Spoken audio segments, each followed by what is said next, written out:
Naam, karibu Kadesha Bakery, na hapa ni center ambayo inatoa elimu mbalimbali juu ya baking and confectionery.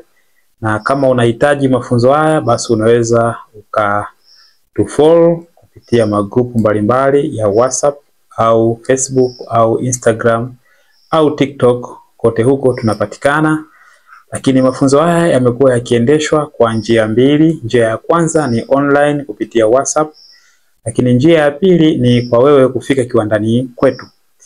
Sasa leo nimeulizwa swali ambalo mwanafunzi mmoja amehitaji ufafanuzi wa kutambua tofauti ya matumizi kati ya baking soda na baking powder.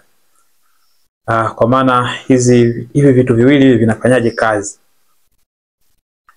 Ni vizuri ukajua hizo tofauti ili usije ukaharibu biashara yako. Baking powder ni aina ya leavening agent ambayo imebeba alkali peke yake, na baking powder ni aina ya leavening agent ambayo imebeba alkali na asidi ndani yake. Kwa hiyo vitu hivi viwili vinafanya kazi kwa staili mbili tofauti. Tukianza na baking soda ambayo ni bicarbonate of sodium, au wengine wanaita sodium bicarbonate. Sasa hii sodium bicarbonate au baking soda, ili iweze kufanya kazi vizuri na kukupa matokeo mazuri kwenye keki zako, ni muhimu sana kuongeza asidi. Na asidi ambayo unaweza ukaiongeza hapa inaweza ikawa ni asidi inayopatikana kwenye maziwa, kwa maana utaongeza maziwa mtindi, au ukaongeza siki, au ukaongeza vinegar, au ukaongeza juisi ya matunda, au ukaongeza asali, kwani vitu vyote hivi vina asidi.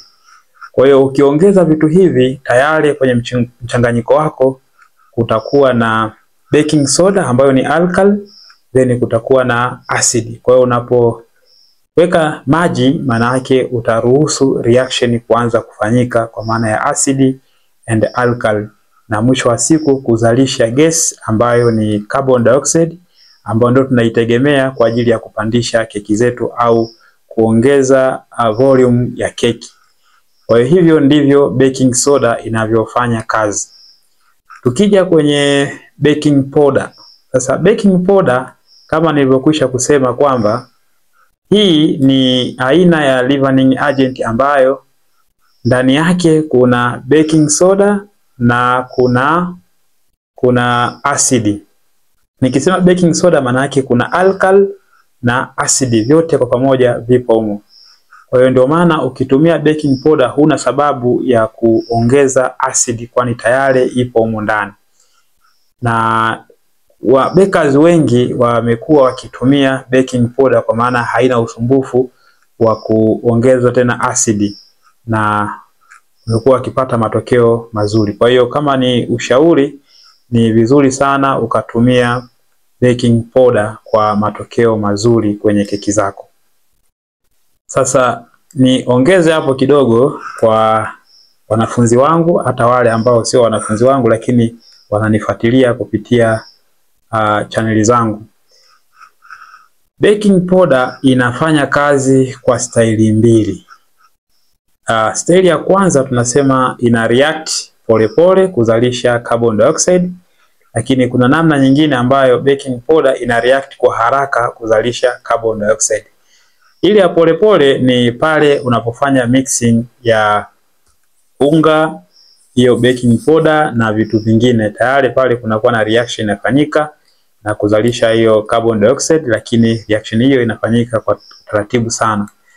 Sasa naingia hii ya pili ya haraka, ambayo inategemea hasa kutokea kwenye oven yako au kwenye joto. Kwa hiyo unapomaliza kuchanganya mchanganyiko wako kwa ajili ya kuzalisha hiyo keki na unapoenda kuiweka kwenye oven, mambo mawili ya muhimu sana unatakiwa uwe nayo makini. Jambo la kwanza ambalo tunaizungumza hapa ni joto la chini. Unapo bake keki yako, hakikisha una set ya kwanza, una set temperature ambayo itasaidia kupandisha keki yako.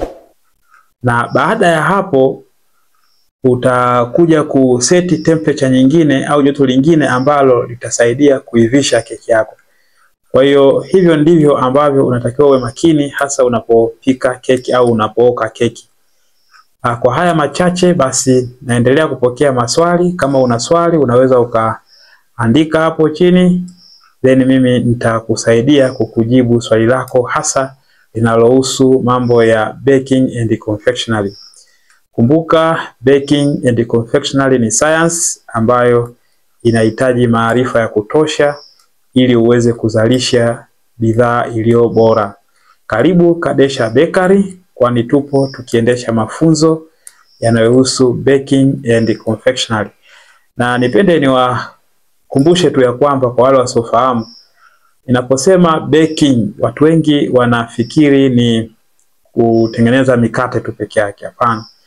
Baking and confectionery ni uzalishaji wa sweet products mbalimbali humu ndani, ambazo mara nyingi ukizifuatilia hizi ni bidhaa ambazo zinatokana na ngano, na ndio maana tunaziita bakers confectionery, kwa maana ni bidhaa ambazo 80% au 90% ni ngano, lakini tunaongeza vitu kama sukari kwa ajili ya kupata ile sweetness ya product. Kwa hiyo vitu vyote hivi tumekuwa tukifundisha kwa watu mbalimbali kwa namna mbili.